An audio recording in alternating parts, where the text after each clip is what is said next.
உள்ளாட்சி அரசு செய்தியால் இணைவோம். 76வது இந்திய குடியரசு தின விழா அகில இந்திய மக்கள் உரிமைகள் மற்றும் சட்ட விழிப்புணர்வு கழகத்தின் சார்பில் முப்பெரும் விழாவாக சிறப்பாக கொண்டாடப்பட்டது. மாண்புமிகு முன்னாள் நீதி அரசர் கௌரவ தலைவர் கற்பக விநாயகம் அவர்களின் வழிகாட்டுதல் படி அகில இந்திய மக்கள் உரிமைகள் மற்றும் சட்ட விழிப்புணர்வு கழகத்தின் நிறுவன தலைவர் டாக்டர் R.K. குமார் தலைமையில் இந்தியாவின் 75வது குடியரசு தினம் தேசிய கொடியேற்றி மாற்றுத்திறனாளிகளுக்கு காலை உணவு வழங்கி கோயம்புத்தூர் வீரமங்கை ஆட்டோ ஓட்டும் தொழிற்சங்க நிர்வாகிகளுக்கு அடையாள அட்டை வழங்குதல் என முப்பெரும் விழாவாக வெகு சிறப்பாக கொண்டாடப்பட்டது. இந்த நிகழ்வு கோவை அழகேசன் சாலையில் அமைந்துள்ளது.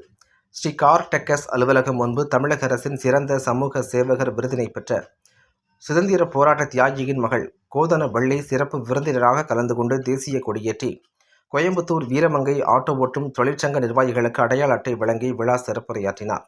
இதனைத் தொடர்ந்து வழக்கறிஞர் அணி துணைத் தலைவர் வழக்கறிஞர் ஜெயபிரகாஷ் விழா பேருரையாற்றினார்.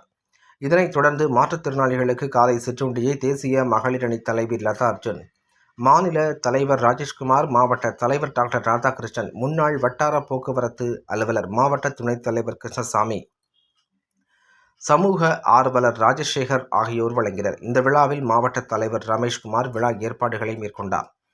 விழாவில் துணைத் தலைவர் சந்தீப் ஆரோக்கியராஜ், துணை செயலாளர் Vijayaraghav, John Anthony, Christopher, Ramajayam, Chandrasekar, Sri கார் டெக்கஸ் மேலாளர் நவீன், அப்பாஸ், ஷோபனா, விவேக், கோயம்புத்தூர் வீரவங்கை ஆட்டோ ஓட்டும் தொழிற்சங்கத்தின் தலைவர் பாக்கியலட்சுமி உள்ளிட்ட முக்கிய நிர்வாகிகள் கலந்து கொண்டனர்.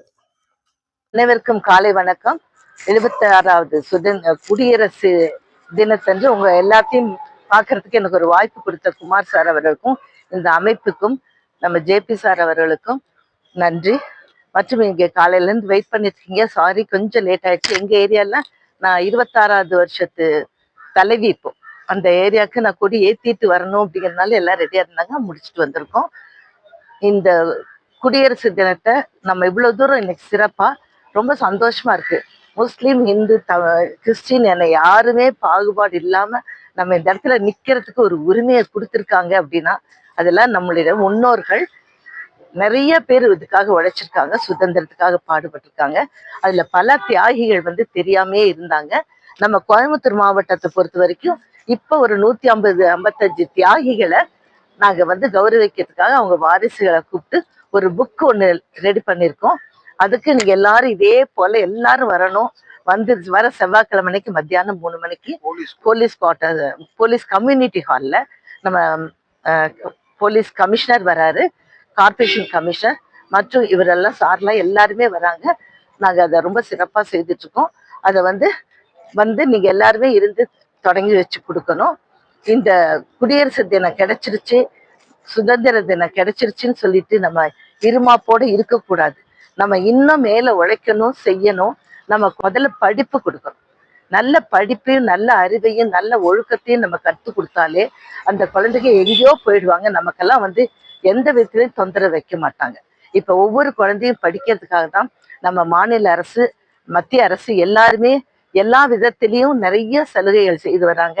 பெண் குழந்தைகள் படிக்கிறதுக்கு ஸ்கூல் பஸ்ஸுக்கு போறதுக்கோ, ஸ்கூலுக்கு போறதுக்கோ, வெளியில போறதுக்கோ பஸ் ஃப்ரீ, இந்த மாதிரிலாம் நிறைய கொடுத்துருக்கிறப்போ அதை உபயோகப்படுத்தி யாரும் வீட்டுல இல்லாம நீங்க படிக்க வைக்கிறதுக்கு முயற்சி பண்ணுங்க.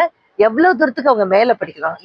இங்க நிக்கிறவங்களே சின்ன குழந்தைய இருக்கவங்க எல்லாமே ஒரு டாக்டராகவும், என்ஜினியராகவும், ஒரு அரசு வழக்கறிஞராகவும் சார் மாதிரி எல்லா இடத்துலயும் வரணும், மேல வரணும், அரசியல்லையும் வரணும். அதே சமயத்துல பெற்றோர்களையும் காப்பாற்றணும், முதியோர்களை ரொம்ப அக்கறை எடுத்து காப்பாற்றணும். நிறைய பேரை பார்க்குறோம் முதியோர்கள் கஷ்டப்படுறத. அந்த கஷ்டப்படுற முதியோர்களுக்கெல்லாம் உதவி செய்யணுங்கிற எண்ணங்கள் எல்லாருக்குமே வரணும். இந்த குடியரசு தினத்துல சட்டத்தை பத்தி மற்றதை பத்தி சார் ஜேபி சார் ரொம்ப நல்லா விவரமா கூறினாரு. அதை நீங்க எல்லாருமே கேட்டு தெரிஞ்சிட்டோம். நம்ம அதுக்காக பாடுபடுவோம், நம்ம சுதந்திரத்துக்காக உழைப்போம். ஜெய் ஹிந்த். பெற்றதோ குடியரசு தினத்தை அரசியலமைப்பை பெற்றதோ பெருசல்ல. அது இன்று வரை நாம் நினைத்து கொண்டாடி கொண்டிருப்பதுதான் மிகவும் முக்கியம். அந்த வகையில குமார் போன்றவர்கள், கோதனவள்ளி மேடம் போன்றவர்கள் எல்லாம் நம்ம ரொம்ப நினைச்சு நம்ம பெருமைப்படுறோம், நன்றியோட நினைச்சு பார்க்குறோம். இன்னைக்கு வரைக்கும் அந்த சுதந்திர தினத்தையும் குடியரசு தினத்தையும் நம்ம கொண்டாடிட்டு இருக்கோம். அப்படி என்ன குடியரசு தினம் அப்படின்னா, ஒரு நாட்டுக்கு முதுகெலும்பு இந்திய அரசியலமைப்பு சட்டம். அந்த இந்திய அரசியலமைப்பு சட்டங்கிறது எல்லா நாட்டுக்கும் உண்டு.